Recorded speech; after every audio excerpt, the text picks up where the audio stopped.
Assalamualaikum. Nami Abdi Septiana Bintang ti kelas 12 IPS tilu. Abdi bade nyarioskeun cara ngadamel cireng.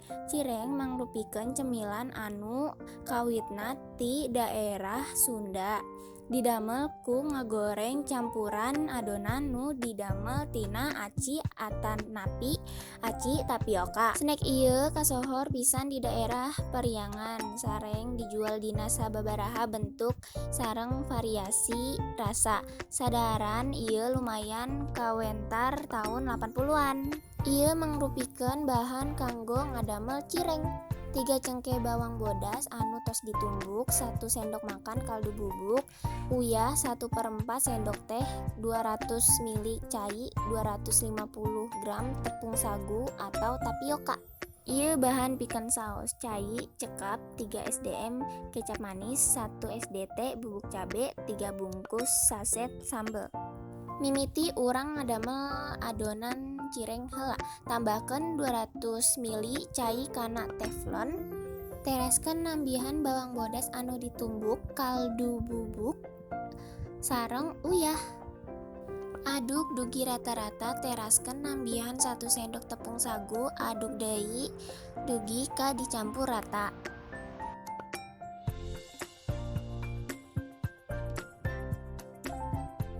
Saatos diaduk rata, masak nganggo panas sedeng dugi warnana janten transparan.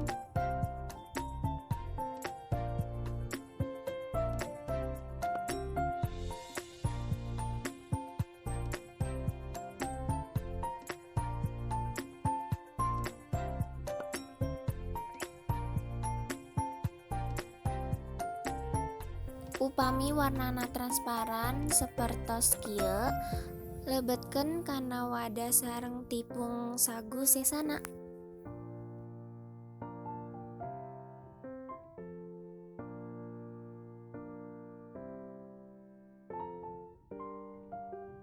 Panas keneh, urang aduk heula nganggo sendok.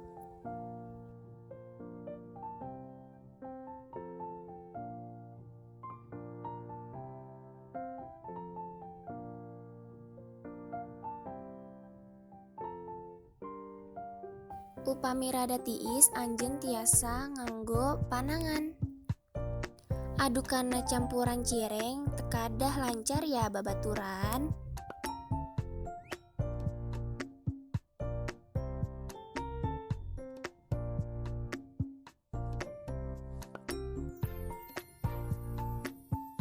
Upami sapertos ieu, bentukeun adonan cireng.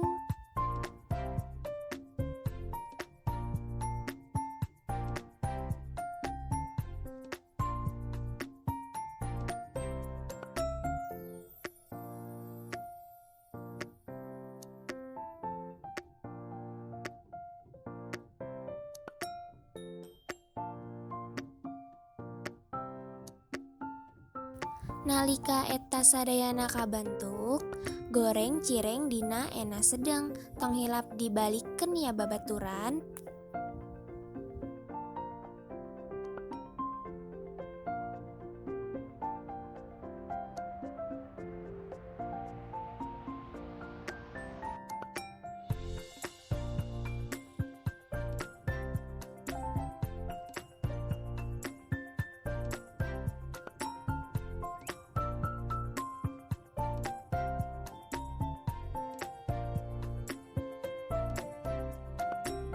Ayeuna urang ngadamel saos kanggo cireng. Tambihkeun kecap, cabe bubuk, sareng sambel cabe.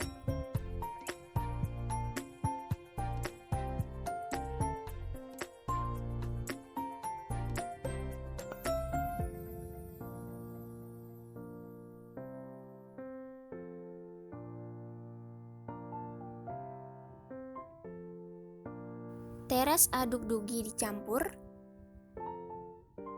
Nalika dicampurkeun rata, tambahkeun cekap cai. Aduk dugi sadayana dicampur. Cireng siap dilayanan. Kadaharanana pas hangat ya babaturan kusabab eta langkung raoseun. Mugia manfaat. Hatur nuhun. Wassalamualaikum warahmatullahi wabarakatuh.